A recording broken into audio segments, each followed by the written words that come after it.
skills as well.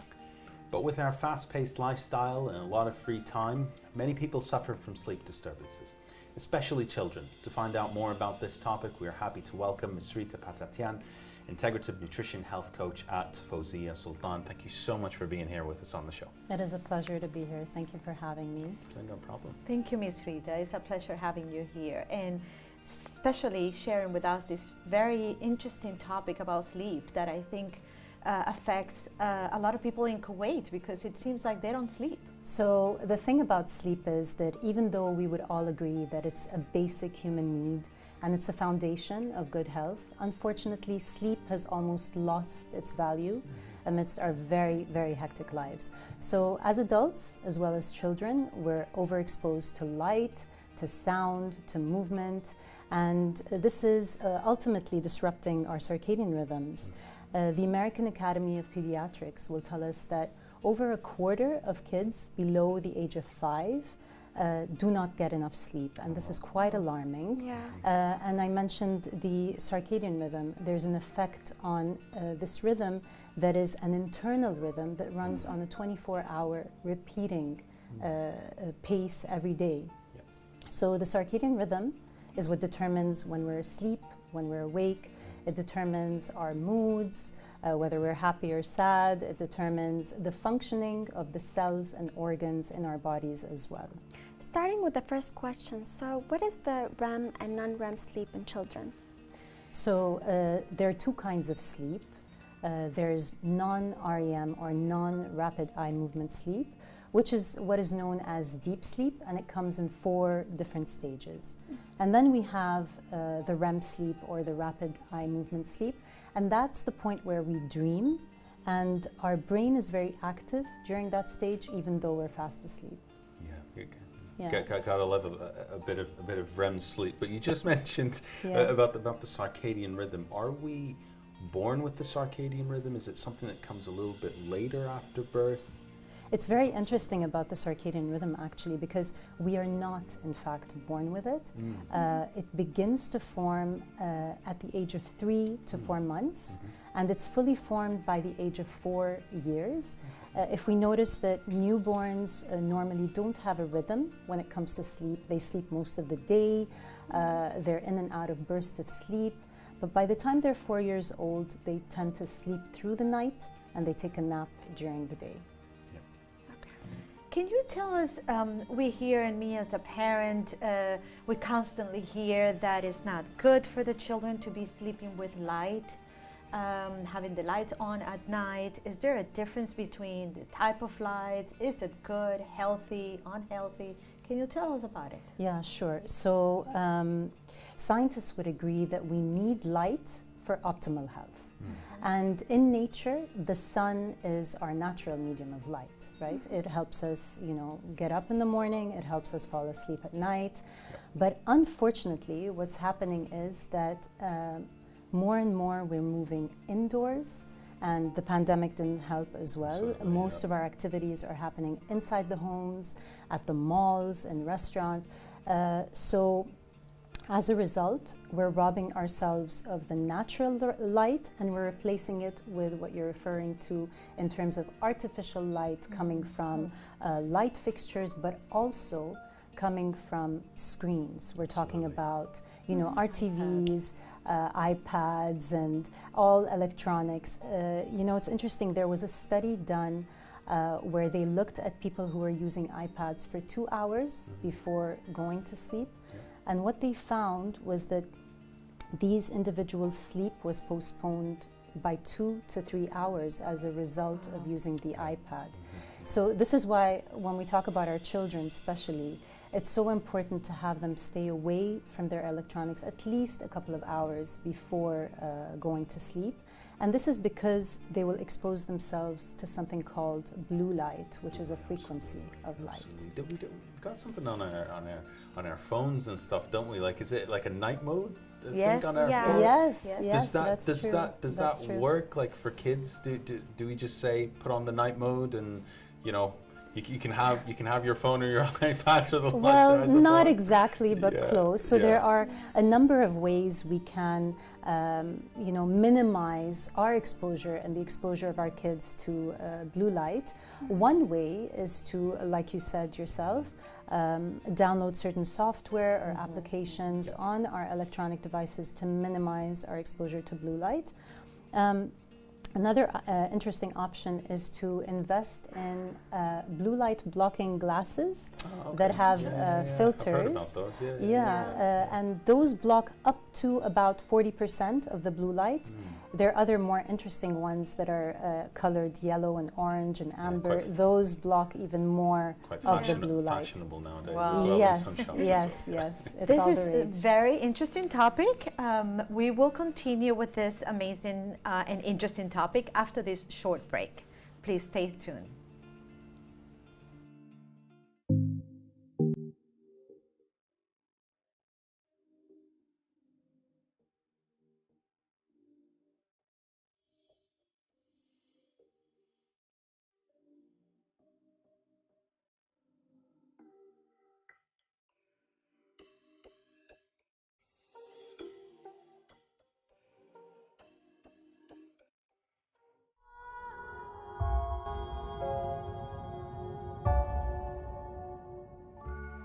There's nothing more disrupting than planning to have enough sleep time to be ready for the next day plans and schedules.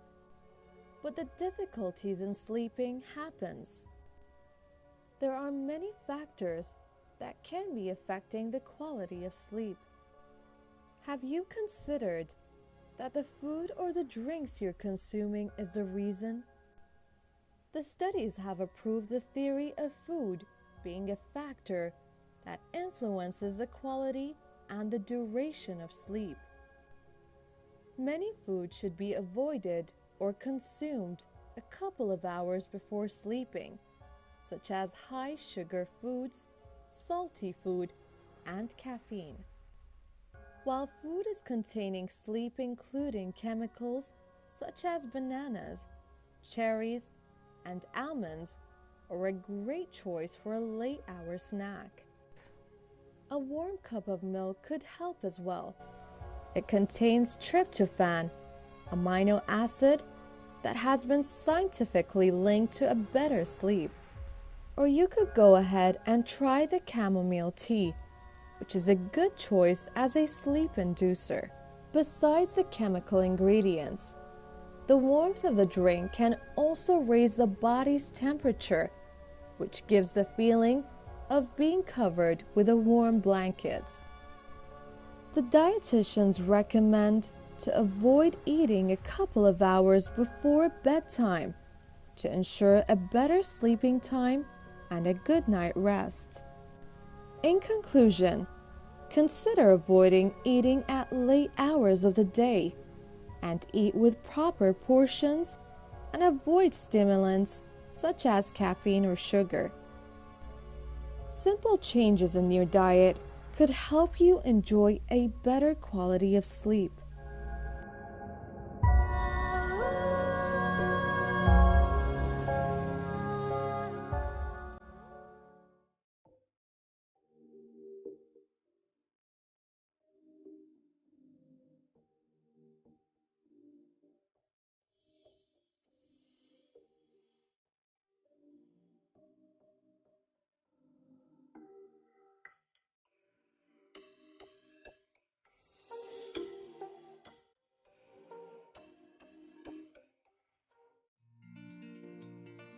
Dear viewers, welcome back with Mr. Rita. We were talking about the sleep. So let me ask you, so how many hours should the school-aged kids must have? So according to the National Sleep Foundation, they recommend that different age groups have different hours of sleep. Now when it comes to school-aged kids, let's start with preschoolers, for example, between the ages of 3 to 5. They should be sleeping between 10 to 13 hours. Oh, And then we have school-aged kids between the age of 6 and 13. They should be sleeping 9 to 11 hours. And teenagers should sleep 8 to 10 hours. Now, some of these numbers might be shocking because most of us, I'm afraid, do not give our kids the chance to sleep as much as they're supposed to. And it's very interesting, actually. I wanted to talk a little bit about the teenagers because as teenagers hit puberty, what is interesting is that their circadian rhythms become postponed. They're postponed from 1 to 3 hours. So if any of our viewers have teenage children at home, they will notice that their teenagers want to sleep later, and they also want to sleep in the morning. So there is a scientific explanation to that. So the next time basically you try to wake your teenager up in the morning at 6 a.m. to go to school, technically, according to their circadian rhythm, it's only 3 a.m. So it matters. It's very interesting. In the States, they tried to experiment with postponing school start time from 7:45 to 8:30 p.m. And one such school in Minnesota, what they found is that SAT scores improved when school start time was postponed till 8:30 by 122 points. Wow. This means that a student's tier of university that he plans to go to can change, and thereby it could change also their entire trajectory of their future. I've always been a fan as a teenager of postponing school times, getting that early. I still remember getting up to school. As a parent, I couldn't agree with you more, actually. Just postponing it, like, I don't mind, like a 9 to 5, even the weather is better, but that's for another topic. We'll go back to sleep. How important do you think is sleep for children and sort of their development and things? You want to talk on that point? So, I'd like to talk a little bit about Dr. Louis Terman.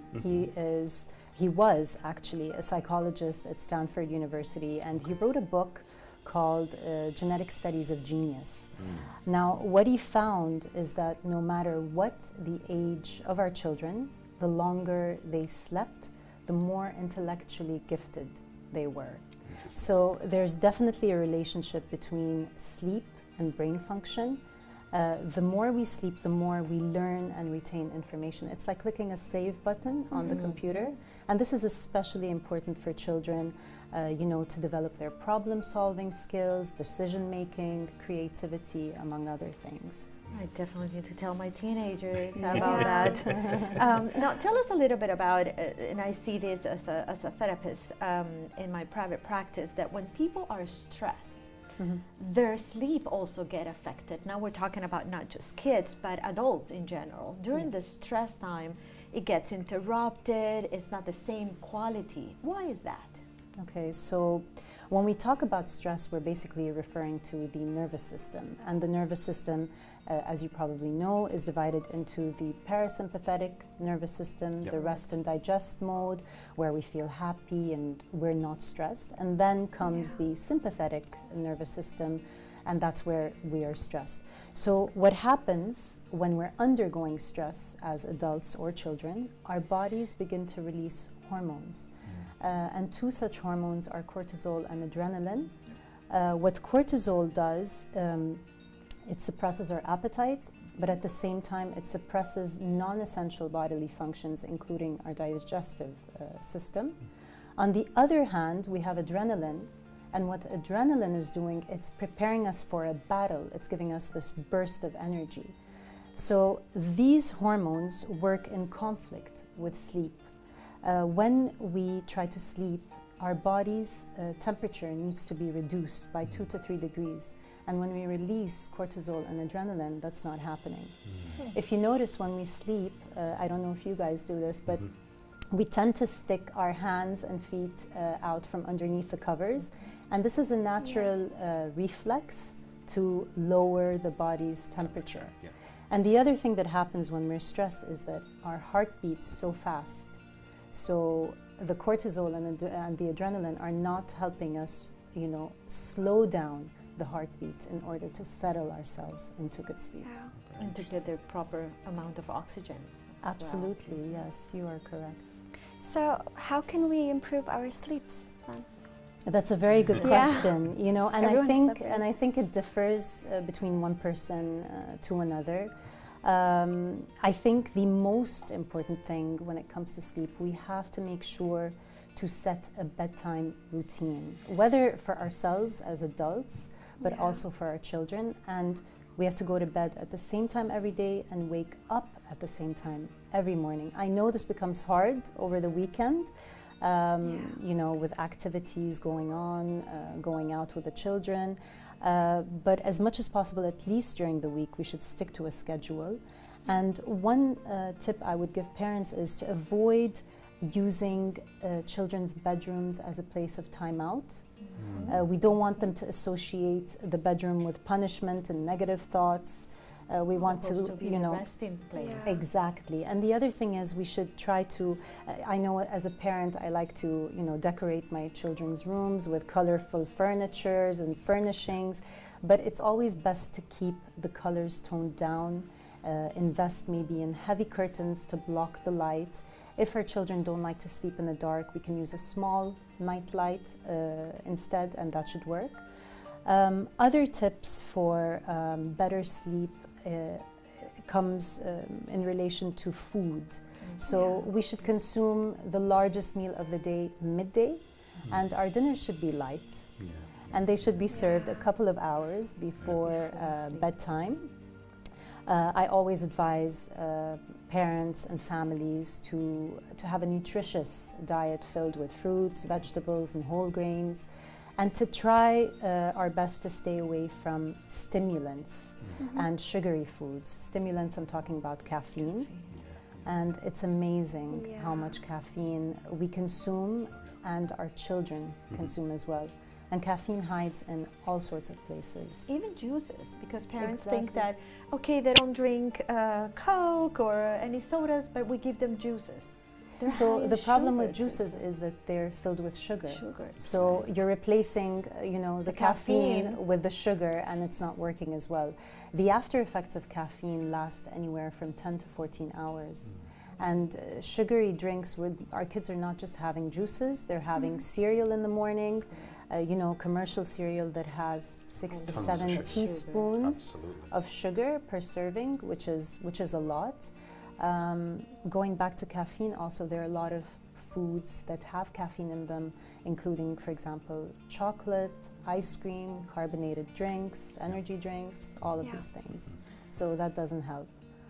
Absolutely. I think, you know, it's not just about, you know, before bedtime with the energy, obviously for kids' teeth as well as a dentist. I'm just going to throw that in there. Kids' teeth, you know, at night and having those juices, etc. We see it a lot on TV, you know, parents sitting next to their children's beds and reading them a story and giving them a specific time and saying it's bedtime. Does that actually, I don't have kids yet, but does that actually work? Because I didn't grow up with that. I was growing up with just essentially being tired at a specific time because I've been to school all day. Usually around, you know, 9, 10 o'clock I'd be, you know, but for kids there might be a little bit difficult in going to sleep. Does that work? I think it does with younger kids specifically. Older kids, they want to do their own thing. With younger kids, actually, you know, going to bed, reading a book, settling down into a quieter rhythm really would help, I think. With older kids, I think it becomes difficult to tell them, you know, I think, you know, you should take some time to read a book. They might not be interested in that as much. But it definitely, you know, setting a routine for bedtime doesn't just mean going to sleep at the same time every day. Maybe it's an idea for children to take a bath, for example, then read a book, you know, have an early dinner before bath time, and then settle into sleep. Prepare Just themselves exactly into do a number of things before actually falling asleep. This is a topic that we can go on and on all night. Absolutely. And I am sure our viewers are also enjoying this topic since it touches every single person at some point. So we just want to thank you. Unfortunately, it's time to wrap it up. It has been a pleasure of having you here, and thank you so much for all that you have shared with us tonight.